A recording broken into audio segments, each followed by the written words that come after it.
வணக்கம் மக்களே, welcome back to copy paste. நம்மளோட அடுத்த ட்ரிப் ஸ்டார்ட் ஆயிடுச்சுங்க.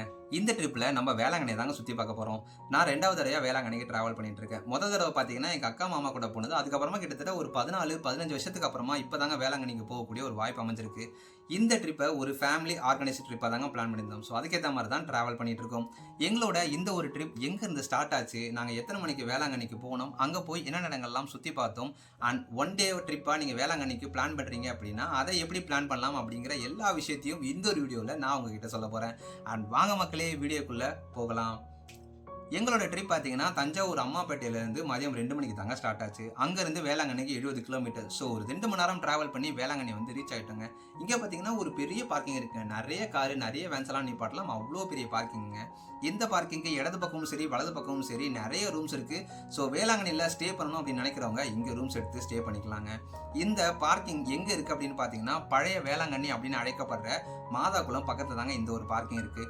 சரின்னு நாங்கள் எல்லாம் மாதாக்குளம் போகிறதுக்கு நடக்க ஆரம்பிச்சிட்டோங்க. மாதாக்குளம் போகிற வழியில் தாங்க வேளாங்கண்ணியில் வேண்டுதல் வச்சுட்டு மணலில் முட்டிப்பு நடந்து வருவாங்கல்ல, அந்த ஒரு இடம் இருக்குது. நிறைய மக்கள் பிரார்த்தனை வச்சு இங்கே வேண்டுதலை நிறைவேற்றிட்டு இருக்காங்க. இந்த முட்டி போட்டு நடந்து வராங்க பார்த்தீங்களா, இந்த இடத்தோட டிஸ்டன்ஸ் பார்த்தீங்கன்னா கிட்டத்தட்ட 1 கிலோமீட்டர் இருக்குங்க. இந்த 1 கிலோமீட்டரை அவங்க கம்ப்ளீட் பண்ணி முடிக்கும்போது அவங்க முகத்தில் ஒரு சந்தோஷமும் ஒரு பாசிட்டிவ் வைப்ரேஷன் இருக்கும் பார்த்தீங்களா, அந்த சந்தோஷமும் பாசிட்டிவ் வைப்ரேஷனும் அவங்கள பார்க்குற நமக்குமே அது அப்படி பாஸ் ஆகிற மாதிரி இருக்குங்க. அண்ட் இப்படி ஒரு விஷயத்தை பார்க்கக்கூடிய வாய்ப்பு நமக்கு அமைஞ்சது ரொம்பவே சந்தோஷமாக இருந்துச்சுங்க. இப்போ நாம் இருக்கிற இந்த வேளாங்கண்ணியில் நாம் மெய்சிலிருக்கக்கூடிய வகையிலான நிறைய அதிசயங்கள் நடந்திருக்குங்க. அது என்ன அப்படின்னு பார்த்தீங்கன்னா 16ஆம் நூற்றாண்டின் பிற்பாதியில் அன்னை மரியா அவர்கள் வேளாங்கண்ணியில் காட்சி அளிச்சிருக்காங்க. 1592 வருஷம் செப்டம்பர் 8ஆம் தேதி பால்கார சிறுவன் ஒருவன் பண்ணையார் அவர்களுக்கு பால் கொண்டு போகும்போது வேளாங்கண்ணி குளத்து பக்கத்தில் குழந்தை இயேசுடன் அன்னை மரியா அவர்கள் அந்த பால்கார சிறுவன் முன்னாடி தோன்றி என்னோட குழந்தைக்கும் கொஞ்சம் பால் கொடு அப்படின்னு கேட்டிருக்காங்க. அப்போது அன்னையின் விண்ணக அழகால் மெய்சிலுத்து போன அந்த சிறுவன் குழந்தை இயேசுக்கு கொஞ்சம் பால் கொடுத்துருக்கான். கொஞ்சம் பால் குடிச்சதுக்கப்புறம் கொஞ்ச நேரத்தில் அன்னை மரியாவும் குழந்தை இயேசுவும் அந்த இடத்துல இருந்து மறைஞ்சிடுறாங்க. அதுக்கப்புறமா அங்கேருந்து பண்ணையார் வீட்டுக்கு போன சிறுவன் கிட்ட ஏன்டா அவ்வளோ லேட்டாக வந்த, பால் குடத்துல ஏன்டா பால் கம்மியாக இருக்குது அப்படின்னு அந்த பண்ணையார் கேட்கும்போது சிறுவன் கொண்டு வந்த அந்த பால் குடத்துலேருந்து பால் அப்படியே வழிஞ்சு ஓட ஆரம்பிச்சிருக்குங்க. இதை பார்த்து ஆச்சரியத்தில் மலைச்சு போயிருந்த அந்த பண்ணையார் கிட்ட இந்த சிறுவன் என்ன பண்ணியிருக்காங்க, அங்கே நடந்த எல்லாத்தையுமே சொல்லவும் அந்த இடத்துக்கு போன பண்ணையார் அங்கே இருந்த ஆலமரமும் குளமும் கொஞ்சம் பார்க்கறதுக்கு வித்தியாசமாக தெரிஞ்சதுனால உடனே அந்த இடத்துல விழுந்து வணங்கியிருக்காரு. கொஞ்ச காலத்துக்கு அப்புறமா அந்த தெய்வீக தாய் அன்னை மரியா அவர்கள் காட்சி தந்த இடத்துல ஒரு சிற்றாலயம் கட்டியிருக்காங்க. அந்த இடம் தான் இப்போ நாம் பார்த்துட்டு இருக்க இந்த பழைய வேளாங்கண்ணி மாதாக்குளம். இப்படி ஒரு அதிசயம் நடந்த இடத்துல இப்போ நாம் இருக்கோங்க. இதுதாங்க அன்னை மரியா அவர்கள் காட்சி அளித்த மாதாக்குளம். இங்கே உள்ள ஆலயத்துக்குள்ளே பார்த்தீங்கன்னா ஃபோட்டோஸ் வீடியோஸ்லாம் எனக்கு அலோடு இல்லைங்க. ஆலயத்துக்குள்ளே பார்த்தீங்கன்னா பால்கார சிறுவனுக்கு அன்னை மரியா அவர்களும் குழந்தை இயேசு அவர்களும் காட்சி அளிச்சிருப்பாங்கல்ல, அந்த ஒரு தோற்றத்தை நம்ம உள்ளே போய் பார்த்துட்டு நம்ம அங்கே ப்ரே பண்ணலாங்க. ஆலயத்துக்குள்ளே பார்த்தீங்கன்னா ப்ரே பண்ணும்போது அவ்வளோ அமைதியாக அவ்வளோ பிளஸ்டாக இருந்துச்சுங்க. வெளியவும் பார்த்தீங்கன்னா அன்னை மரியா அவருடைய திருவுருவ சிலை வச்சுருப்பாங்க. இங்கேயும் நம்ம ப்ரே பண்ணிவிட்டு மெழுகுவத்தி வாங்கிட்டு வந்து இங்கே ப்ரே பண்ணிவிட்டு இங்கே மெழுகுவத்தி ஏற்றி வச்சிடலாங்க. இதுக்கு பக்கத்துலேயே பார்த்தீங்கன்னா ஹோலி வாட்டர் கொடுத்துட்ருப்பாங்க. ஹோலி வாட்டர் ஃப்ரீ தாங்க. உள்ளே போய்ட்டு ஹோலி வாட்டர் வாங்கி குடிக்கலாம். இல்லை நம்ம அந்த ஹோலி வாட்டர் வீட்டுக்கு எடுத்துகிட்டு போகணும் அப்படின்னா பாட்டில் 20 ரூபா சொல்லுவாங்க. ஸோ 20 ரூபா கொடுத்துட்டு பாட்டில் வாங்கிட்டு இங்கே ஹோலி வாட்டர் வாங்கிட்டு அது வீட்டுக்கு எடுத்துகிட்டு போகலாங்க. மாதாக்குளம் போயிட்டு அப்படி நடந்து வர வழியில் பார்த்தீங்கன்னா மார்னிங் ஸ்டார் சர்ச் அப்படின்னு அழைக்கப்படுற விடியற்காலை விண்மீன் ஆலயம் இருக்குங்க. இது ஒரு பார்த்தீங்கன்னா இது ஒரு பிரம்மாண்டமான சர்ச்சுங்க. வெளியில் பார்க்குறதுக்கு எவ்வளோ பிரம்மாண்டமாக சூப்பராக இருக்கோ அதே மாதிரி உள்ளேயும் அவ்வளோ பிரம்மாண்டமாக அவ்வளோ சூப்பராக இருக்குங்க. இந்த பிரம்மாண்டத்தை பார்த்துக்கிட்டே அன்னை மரியா அவர்கள் நினச்சிட்டு இங்கே ப்ரே பண்ணும்போது அவ்வளோ சூப்பராக இருக்குங்க. இப்போ நம்ம இருக்க வேளாங்கண்ணியில் நடந்த இன்னொரு அதிசயம் என்ன அப்படின்னு பார்த்தீங்கன்னா தன்னோட மகனுக்காக மனமுருகி ஜெபித்த ஒரு தாயின் வேண்டுதலுக்காக 1637 வருஷம் அதே செப்டம்பர் 8ஆம் தேதி மோர் விற்கிற ஒரு கால் ஊனமற்ற பையனுக்கு அன்னை மரியா அவர்கள் காட்சி அளிச்சிருக்காங்க. அந்த பையனுக்கு எதிர காட்சி வச்சு மகனே நீ எழுந்து போயிட்டு இங்கே உள்ள செல்வந்தரிடம் போயிட்டு இங்கே ஒரு கோயில் கட்ட சொல்லு, ஆலயம் கட்ட சொல்லு அப்படின்னு சொல்லியிருக்காங்க. அதுக்கு அந்த சிறுவன் என்ன சொல்லியிருக்காங்கன்னா என்னால் இப்படி நடக்க முடியும் அப்படின்னு சொல்லவும் அன்னை மரியா அவர்கள் உன்னால் முடியும் அப்படின்னு சொல்லவும் அடுத்த நிமிஷமே அந்த சிறுவன் எழுந்திருக்கிறான், நடக்கிறான், ஓடி போய் அந்த செல்வந்தர் வீட்டு முன்னாடி போய் நின்று அங்கே நடந்ததை சொல்கிறான். அதுக்கப்புறம் பார்த்தீங்கன்னா அன்னையின் புகழ் எல்லா இடமும் பரவுதுங்க. அதுக்கப்புறமா அந்த செல்வந்தர் அன்னை சொன்னாங்கல்ல அந்த இடத்துல போயிட்டு ஒரு ஆலயமும் கட்டுறாரு. இப்போ நான் பார்த்துட்டு இருக்க விடியற்காலை விண்மீன் ஆலயத்துக்கு பக்கத்திலேயே உயரமான பிரம்மாண்டமான இயேசு சிலையும் இருக்குங்க. நம்ம லாங்லேருந்து பார்த்தாலும் சரி இல்லை கிட்ட போய் பார்த்தாலும் சரி பார்க்குறதுக்கு அவ்வளோ சூப்பராக இருந்துச்சுங்க.